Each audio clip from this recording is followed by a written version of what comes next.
ಇವತ್ತು ನಾವು 5ನೇ ತರಗತಿಯ ತಿಳಿ ಕನ್ನಡ ಭಾಗ 1ರ ಪಾಠ 3 ನವಿಲು ಎನ್ನುವಂಥ ಪಾಠದ ಬಗ್ಗೆ ಇವತ್ತು ನಾವು ನೋಡೋಣ.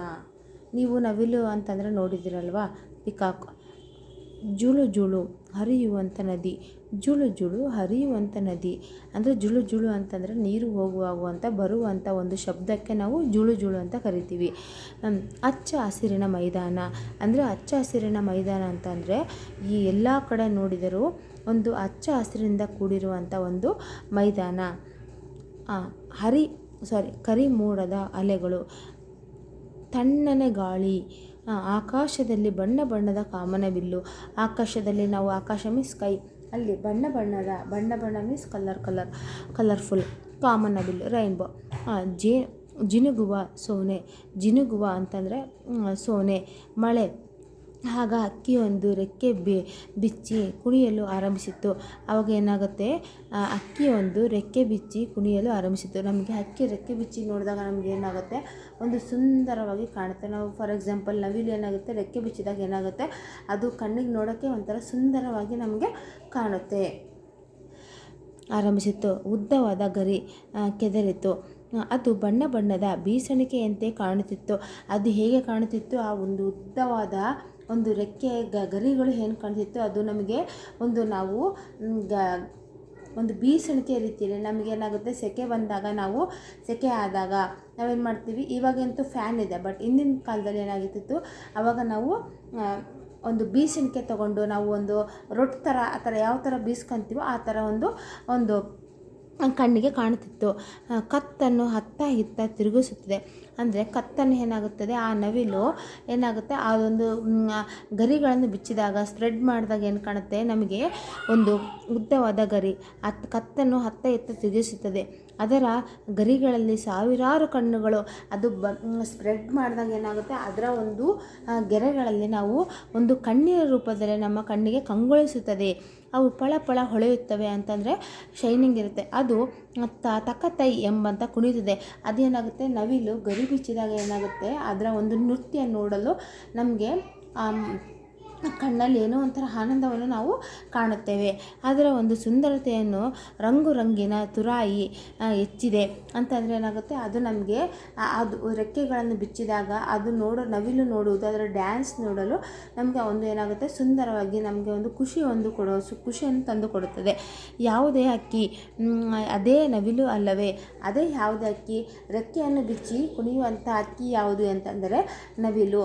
ಅದು ರೆಕ್ಕೆಯನ್ನು ಬಿಚ್ಚಿದಾಗ ಅದು ಏನಾಗುತ್ತೆ, ಮಳೆ ಬಂದಾಗ ಅದಕ್ಕೆ ಖುಷಿಯಾದಾಗ ಏನಾಗುತ್ತೆ, ಅದು ನವಿಲು ರೆಕ್ಕೆಯನ್ನು ಬಿಚ್ಚಿ ಒಂದು ಜನಗಳಿಗಾಗಿರ್ಬೋದು ಏನಾಗುತ್ತೆ, ಅದೊಂದು ಸಂತೋಷವನ್ನು ನಮಗೆ ಕೊಡುತ್ತದೆ.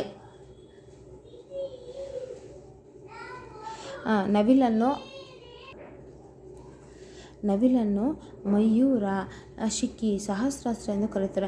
ನವಿಲನ್ನು ನಾವು ಅನೇಕ ಒಂದು ಹೆಸರುಗಳಿಂದ ಕರೆಯುವುದನ್ನು ನಾವು ಕಾಣುತ್ತೇವೆ. ಮಯೂರ ಅಂತ ಕರಿತೀವಿ, ಶಿಖಿ ಅಂತ ಕರಿತೀವಿ, ಸಹಸ್ರಾಕ್ಷ ಮೀನ್ಸ್ ಏನಂತಂದರೆ 1000 ಕಣ್ಣುಗಳನ್ನು ಇರುವಂಥ ಒಂದು ಗಳನ್ನು ನಾವು ಸಹಸ್ರಾಕ್ಷ ಎಂದು ಕರೆಯುತ್ತೇವೆ. ನವಿಲು ಗರಿಯಲ್ಲಿ ಹೊಳಪುಳ್ಳ ಕಣ್ಣಿದೆ ಅಂದರೆ ಅದು ಬಿಚ್ಚಿದಾಗ ಏನಾಗುತ್ತೆ, ನಮಗೆ ಕಣ್ಣಿನ ರೂಪದಲ್ಲಿ ನಮಗೆ ಕಾಣುತ್ತದೆ. ಅದು ಹಸಿರು ಮಿಶ್ರಿತ ನೀಲಿ ಬಣ್ಣದಿಂದ ಸಿಂಗಾರಗೊಂಡಿದೆ. ಅದರ ಸುತ್ತ ತಾಮ್ರ ಮಿಶ್ರಿತ ಬಂಗಾರದ ವರ್ಣವಿದೆ. ಅದೇನಾಗುತ್ತೆ, ಅದಕ್ಕೆ ನಮಗೆ ಬಂಗಾರದ ಬಣ್ಣವನ್ನು ಒಳಗೊಂಡಿರುವುದನ್ನು ನಾವು ಕಾಣುತ್ತೇವೆ. ಉಂಗುರ ಚಮಕಿಸುತ್ತದೆ. ಈ ಗರಿಯ ನೋಟ ಮನಸ್ಸನ್ನು ಸೆಳೆಯುತ್ತದೆ. ಈ ಒಂದು ಎಲ್ಲರನ್ನು ಸಹ ಏನು ಮಾಡುತ್ತೆ, ನವಿಲು ಆಕರ್ಷಿಸುತ್ತದೆ. ಗರಿ ಬಿಚ್ಚಿದಾಗ ಅದರ ನೃತ್ಯ ನೋಡಲೇ ಒಂದು ತುಂಬ ಕಣ್ಣಿಗೆ ಹಬ್ಬದ ರೀತಿಯಲ್ಲಿ ನಮಗೆ ಕಾಣುತ್ತದೆ. ಆದ್ದರಿಂದ ನವಿಲನ್ನು 1000 ಕಣ್ಣುಗಳ ಸಹಸ್ರಾಕ್ಷ ಎಂದು ಕರೆಯುತ್ತಾರೆ. ನವಿಲನ್ನು ಏನು ಮಾಡ್ತಾರೆ, ಅದು 1000 ಕಣ್ಣುಗಳನ್ನು ಒಳಗೊಂಡಿರುವುದನ್ನು ನವಿಲು ಎಂಬುದನ್ನಾಗಿ ನಾವು ಕಳೆಯುತ್ತೇವೆ. ಅದೇ ರೀತಿಯಲ್ಲಿ ಕವಿಗಳು ಅದರ ರೂಪ ಲಾವಣ್ಯ ಮನಸೋತಿದ್ದಾರೆ. ಕವಿ ಏನು ಮಾಡಿದ್ದಾರೆ, ಅದರ ಒಂದು ಸೌಂದರ್ಯಕ್ಕೆ ಮನಸೋತಿದ್ದಾರೆ. ಅನೇಕರು ಕವಿತೆ ರಚಿಸಿದ್ದಾರೆ. ಇದು ಸೌಂದರ್ಯದ ಸಂಕೇತವಾಗಿದೆ. ಇದೇ ಕಾರಣಕ್ಕೆ ಇದು ರಾಷ್ಟ್ರಪಕ್ಷಿ ಎಂಬಂಥ ಗೌರವಕ್ಕೆ ಪಾತ್ರವಾಗಿದೆ. ಇದನ್ನು ಹಿಂಸಿಸುವುದು, ಕೊಲ್ಲುವುದು ಅಪರಾಧವಾಗಿದೆ. ಅಂದರೆ ನವಿಲು ಷಣ್ಮುಖನ ವಾಹನವಾಗಿದೆ. ರಾಷ್ಟ್ರಪಕ್ಷಿ ಎಂಬಂಥ ಒಂದು ಗೌರವಕ್ಕೆ ಪಾತ್ರವಾಗಿದೆ. ಸೌಂದರ್ಯದ ಒಂದು ಸಂಕೇತವಾಗಿದೆ. ಈ ನವಿಲುಗಳಲ್ಲಿ ಇಷ್ಟೊಂದು ನಮಗೆ ಉತ್ತಮ ಅಂಶಗಳನ್ನು ನಾವು ಕಾಣುತ್ತೇವೆ. ಅದರ ಒಂದು ಅಲಂಕಾರಕ್ಕೆ ಮನಸೋತಿದವರೇ ಇಲ್ಲ. ಮನಸೋಲ್ಲದವರೇ ಇಲ್ಲ. ನವಿಲಿನ ನರ್ತನ ಮೀನ್ಸ್ ಡ್ಯಾನ್ಸ್ ಕಂಡ ಕಲಾವಿದರು ಮಯೂರ ನಾಟ್ಯವೆಂಬಂಥ ಕಲಾಪ್ರಕಾಶವನ್ನೇ ಸೃಷ್ಟಿಸಿದ್ದಾರೆ. ಅಂದರೆ ನವಿಲಿನ ಒಂದು ನರ್ತನ ಮೀನ್ಸ್ ಡ್ಯಾನ್ಸನ್ನು ಕಂಡಂಥ ಒಂದು ಕಲಾವಿದರು ಮಯೂರ ನಾಟ್ಯವೆಂಬುದಂಥ ಕಲಾ ಪ್ರಕಾಶವನ್ನೇ ಸೃಷ್ಟಿಸಿದ್ದಾರೆ. ನವಿಲಿನ ಕುಣಿತ ನಯನ ಮನೋಹರ, ಕಣ್ಣಿಗಿಲ್ಲದ ರೂಪ ಗಂಡಿಗಿದೆ. ಇದೇ ನವಿಲಿನ ವಿಶೇಷ. ಹೆಣ್ಣು ನವಿಲಿಗೆ ಪುಕ್ಕಗಳು ಚಿಕ್ಕವು ಅಂತಂದರೆ ಗಂಡು ನವಿಲಿಗೆ ಮಾತ್ರ ಏನಾಗಿದೆ, ನವಿಲಿಗೆ ರೆಕ್ಕೆಗಳನ್ನು ಬಿಚ್ಚುವುದಕ್ಕೆ ಅವಕಾಶವಿದೆ. ಆದರೆ ಹೆಣ್ಣು ನವಿಲಿಗೆ ರೆಕ್ಕೆಗಳು ಏನಾಗಿದೆ, ಸಣ್ಣದಿದೆ, ಕೂಡಿದೆ. ನವಿಲು ಜಗತ್ತಿನ ಎಲ್ಲ ಪ್ರದೇಶಗಳಲ್ಲಿ ವಾಸಿಸುತ್ತವೆ. ಭಾರತ ಮತ್ತು ಶ್ರೀಲಂಕಾ ದೇಶಗಳಲ್ಲಿ ನವಿಲಿನ ಬಣ್ಣ ನೀಲಿ ಛಾಯೆಯಿಂದ ಕೂಡಿದೆ. ಅಂದರೆ ಜಾವ ಮತ್ತು ಮಯನ್ಮಾರ್ ದೇಶಗಳಲ್ಲಿ ಹಸಿರು ಛಾಯೆ ಮೂಡಿದೆ. ಛಾಯೆ ಮೀನ್ಸ್ ನೆರಳು ಅಂತ ಕರಿತೀವಿ, ಅಥವಾ ಇನ್ನೇನು ಕರಿಬೋದು. ಓಕೆ, ಇದು ಹಿಂಡಾಗಿ ವಾಸಿಸುತ್ತವೆ.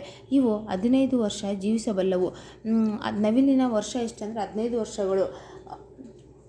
ಗುಡ್ಡದ ಹುಲ್ಲುಗಾವಲುಗಳಲ್ಲಿ ನದಿ, ಕೆರೆ, ಹೊಳೆ, ಹಳ್ಳ ಇರುವಂಥ ಸ್ಥಳಗಳಲ್ಲಿ ಹೆಚ್ಚು ಇರುತ್ತವೆ. ಅಂದರೆ ನವಿಲುಗಳು ಹೆಚ್ಚಾಗಿ ವಾಸಿಸುವ ಸ್ಥಳಗಳು ಯಾವುವು ಅಂತಂದರೆ ನದಿಗಳಾಗಿರ್ಬೋದು, ಕೆರೆ ಆಗಿರ್ಬೋದು, ಹೊಳೆ ಆಗಿರ್ಬೋದು, ಹಳ್ಳ ಮತ್ತು ನೀರಿರುವ ಪ್ರದೇಶಗಳಲ್ಲಿ ಅವು ಹೆಚ್ಚಾಗಿ ವಾಸಿಸುತ್ತವೆ. ನವಿಲು ನೋಡಲು ಎಷ್ಟು ಸುಂದರವೋ ಅಷ್ಟೇ ಶಿಸ್ತಿನ ಸಿಪಾಯಿ, ಉಪಕಾರಿಯೂ ಹೌದು. ಇದು ರೈತರ ಮಿತ್ರ ಎಂಬುದನ್ನು ಕರೀತಾರೆ. ಬೆಳೆದ ಫಸಲಿಗೆ ಕೀಟ ಬಾಧೆ ಬಾರದಂತೆ, ತಗುಲದಂತೆ ಬೆಳೆಗಳ ರಕ್ಷಣೆ ಒಂದು ನವಿಲುಗಳು ಕಾಪಾಡುತ್ತವೆ. ಕೀಟಗಳನ್ನು ತಿನ್ನುತ್ತದೆ. ನವಿಲು ಇರುವಂಥ ಪ್ರದೇಶಗಳಲ್ಲಿ ಹಾವುಗಳು ಸುಳಿಯುವುದಿಲ್ಲ. ಅಂತಂದರೆ ನವಿಲುಗಳು ಅತಿ ಹೆಚ್ಚಾಗಿ ಎಲ್ಲಿ ವಾಸ ಮಾಡುತ್ತವೋ ಅಲ್ಲಿ ಹಾವುಗಳು ಇರುವುದಿಲ್ಲ. ಇದು ಒಂದು ನಮಗೆ ಉಪಯುಕ್ತಕರವಾದ ಒಂದು ಅಂಶ. ಈ ಒಂದು ನವಿಲು ಒಂದು ಪಾಠದ ಮೂಲಕ ನಾವು ಈ ಒಂದು ನವಿಲಿನ ಪಾಠದ ಮುಖ, ನವಿಲಿನ ಒಂದು ವರ್ಣನೆ ಬಗ್ಗೆ ಆಗಿರ್ಬೋದು, ಅದು ಹೆಂಗೆ, ಅದು ನವಿಲಿನ ಸೌಂದರ್ಯ ಆಗಿರ್ಬೋದು, ನರ್ತನ ಆಗಿರ್ಬೋದು, ನವಿಲು ಒಂದು ಶಿಸ್ತಿನ ಬಗ್ಗೆ ಆಗಿರ್ಬೋದು, ಪ್ರತಿಯೊಂದು ನಾವು ಒಂದು ನವಿರನ್ನು ಮಯೂರನ ವಾಹನವಾಗಿರ್ಬೋದು, ಅನೇಕ ತುರಾಯಿಗಳಿರಬಾಗಿರ್ಬೋದು. ಇವತ್ತು ನಾವು ಒಂದು ನವಿಲಿನ ಬಗ್ಗೆ ಅನೇಕ ಅಂಶಗಳನ್ನು ಒಂದು ಪಾಠದ ಮೂಲಕ ನಾವು ಏನು ಮಾಡಿದ್ದೀವಿ, ತಿಳಿದುಕೊಂಡಿದ್ದೇವೆ. ಈ ಒಂದು ನವಿಲಿನ ಪಾಠ ಇಷ್ಟವಾದಲ್ಲಿ please Kannada for literature like ಮಾಡಿ, ಶೇರ್ ಮಾಡಿ. ಇನ್ನು ಯಾರು ಸಬ್ಸ್ಕ್ರೈಬ್ ಆಗಿಲ್ಲ ಪ್ಲೀಸ್ ಸಬ್ಸ್ಕ್ರೈಬ್ ಆಗಿ. ಧನ್ಯವಾದಗಳು.